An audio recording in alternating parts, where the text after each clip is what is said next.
गुरुदेव मैं यहाँ आया तो मेरे पिताजी बोलते हैं कि मेरा जलन हो रहा है, तुम मतलब वृंदावन में शपथ हो कि तुम वहां नहीं जाओ। वृंदावन, हाँ हाँ क्या बोले आप बताइए। हाँ, ऐसे माता पिता के बच्चे जो बिगड़ते चले जाते तो वो सब लेकिन महाराज जी आपके सत्संग से सकारात्मक प्रभाव है। वो मेरी बिटिया है, स्कूल में हम पिछली बार कुछ ऐसा था कि इसने मुझे आते ही रिपोर्ट किया कि क्लास में ऐसा होता है, और वो मैं उसके साहस की आपके सत्संग से आया महाराज हम जी। इसीलिए बच्चों से प्रार्थना करते, जैसे स्कूल के बच्चे आते हैं कि अपने मम्मी पापा को फ्रेंड की तरह, दोस्ती की तरह उनसे बात करो। बिल्कुल डरने की जरूरत नहीं, हमारे पापा है, हमारी मम्मी है यार, वो हमें बहुत डांट सकते हैं लेकिन वो सीरियस मैटर को वो समझ सकते हैं, हमारे बड़े जन हैं, वो हमें संभाल सकते हैं, हमें बचा सकते हैं। अगर ऐसा नहीं तो अब देखो वो पिता जो सतमार्ग में जाने के लिए कह रहा कसम खाओ, सतमार्ग के लिए असत मार्ग के लिए कसम खानी चाहिए। बेटा कसम खाओ कि ऐसे गंदे बच्चों का संग नहीं करोगे जो शराब पीते हैं, जो व्यभिचार करते हैं, जो ऐसे वो यही तो समस्या है कि माता पिता अगर चरित्रहीन है तो कैसे संभाल पाएंगे बच्चों को। वही हाल हो रहा है ना, पीढ़ी। हाँ, तो इसलिए आज समय तो बहुत विचित्र हो रहा है, लेकिन आज हम प्रणाम करते हैं समाज को कि ऐसे कलयुग के समय में भी लाखों सत्संगी हैं।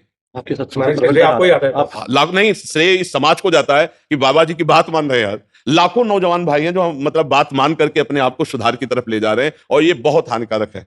देखो तो गुरुदेव हमको तकलीफ इस बात का है कि मेरे पापा बोले कि वृंदावन नहीं जाना है, शपथ खाओ। अब हमको आने का मन होगा तो ये शपथ तोड़ देंगे। बिल्कुल तोड़ देना तुम, ये गंदी बात की शपथ नहीं मानी जाती है। हम पापा सन करते थे तब उनको बोलता है ये सब होता है, जब आपका सत्संग सुन के सुधार कर दिए मतलब फिसल गए। यार पता नहीं तुम यार पूर्व जन्म कैसे भजनानंदी आदमी हो कि ऐसी जगह जन्म लिए। नहीं तो देखो मतलब बहुत विरोधी बात है, तुम इतने सज्जनता की तरफ बढ़ रहे हो तो माता पिता को सुख होना चाहिए। बाबा जी बनने के लिए नहीं हम कह रहे, लेकिन सज्जनता तो होनी चाहिए ना, गंदे आचरण नहीं होने चाहिए। गंदे आचरण हो चुके हैं उसका बिल्कुल, कपड़ा गंदा हो जाए तो क्या साबुन नहीं है क्या धोने के लिए? लेकिन सत्संग सुनने के बाद भी अगर फिसल गए तो फिर भी चिंता मत करो, कुश्ती लड़ने वाला ही दांव में चूकता है, फिर हम आगे तैयार होंगे।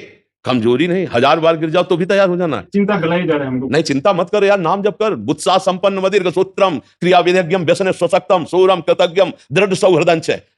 फिसला तू ही है, तू ही खड़ा होगा, तू ही पैर जमाएगा, तू ही रौंद के निकल जाएगा। मेरी बात मान, हारने की जरूरत नहीं, तू भगवान का अंश है। बन सकता हूँ गुरुदेव वीरवान।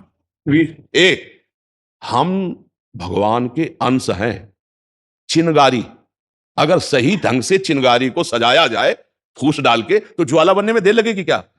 हम उसी ज्वाला की चिनगारी हैं, जिसे परमात्मा कहते हैं, जिसे ईश्वर कहते हैं, उसी की चिनगारी हैं। तो चिनगारी को आप चिनगारी मत रहने दो। अगर चिनगारी एक बूंद पानी से बुझ सकती है तो चिनगारी को अनुकूल अगर फूस मिल जाए तो ज्वाला बनने में देर नहीं लगेगी। ये तू चिंता मत कर, बस गंदी दृश्य देखना बंद कर मोबाइल से, और गंदी हरकत करना बंद कर, और दंड बैठक मार, 2-3 किलोमीटर दौड़, सात्विक भोजन कर, सत्संग सुन, नाम जप कर, देख तेरे जीवन में प्रकाश आता है। जब आपका सत्संग सुनते हैं तो मेरी मां बोलती है मोबाइल फोड़ देंगे।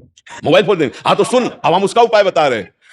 जब उनके बीच में सब रहो तो सुनो ही मती सत्संग। और कान में ऐसे सत्संग आजकल लगा है, कोई पूछे क्या सुन रहे हो तो फिल्मी गाना सुन रहे हैं। भैया झूठ से झूठ को निकाल दो, जैसे कांटा लगता है तो कांटे जैसी आकृति से कांटा निकालते हैं। ये संसार झूठा है, इसको झूठे देखो। एक बार विभीषण जी के मकान में लिखा था राम राम राम। रावण को शिकायत पहुंची कि आपके शत्रु का नाम तो आपका भाई लिखे। तो रावण मंदोदरी के साथ वहां पहुंचा, उन्होंने कहा ये राम हमारा दुश्मन, तुम उसका ऐसे लिखे हो?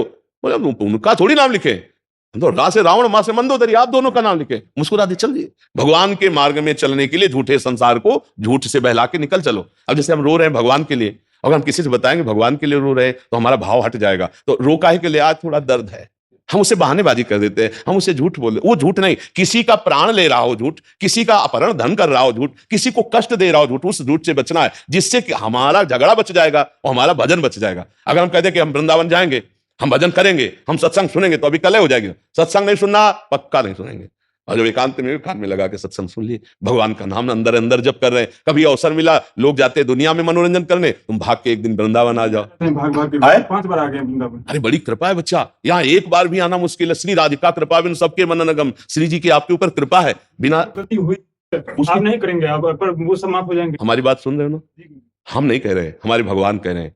सर्वधर्मान परित्यज्य मामेकम शरणम ब्रज अहम त्वाम सर्व पापेभ्यो मोक्षयिष्यामि मा शुचा। जो गलती हो गई है, देखो कहीं ना कहीं हमसे अज्ञान से गलती हुई। हम भले ज्ञानी बनते हैं कि हमें पता था कि नहीं होना चाहिए, पर वास्तविक हमें ज्ञान नहीं था, हमसे गलती हो गई, तो भगवान कृपालु है, वो क्षमा कर देंगे। नाम जप करो। नाम जप जानते हो, वो बोर्ड जैसे लिखा हो उसको मिटाने वाले क्या कहते? डस्टर।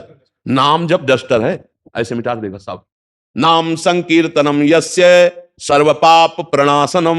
हम कोई बात मनमुखी नहीं कहते। तस्मा शास्त्रम प्रमाणम नाम संकीर्तनम यस्य। तुम्हारे हृदय रूपी बोर्ड में जो पाप लिख गया है ये डस्टर की तरह मिटा डिलीट कर देगा। भूल ही नहीं पा रहा हूँ पाप जो हुआ है। नाम को पकड़ो तो भूल जाओगे उसे। नाम को याद करो, राधा राधा राधा राधा, ठीक है। और जब जब पाप की वो बात याद आवे तो भगवान से प्रार्थना करो, प्रभु जब तक वो नष्ट नहीं होगा तब तक वो याद आता रहेगा, और जिस दिन नष्ट हो जाएगा दोबारा याद नहीं आएगा, ध्यान रखना। तो नाम जब करते रहो राधा। मेरे गुरुदेव हम आप ही के पास आएंगे। अब मेरे पापा शराब भी देते तो हम शराब दे देगा, मुझे लगता है हमको। श्राप दे देगा तो तभी आऊंगा।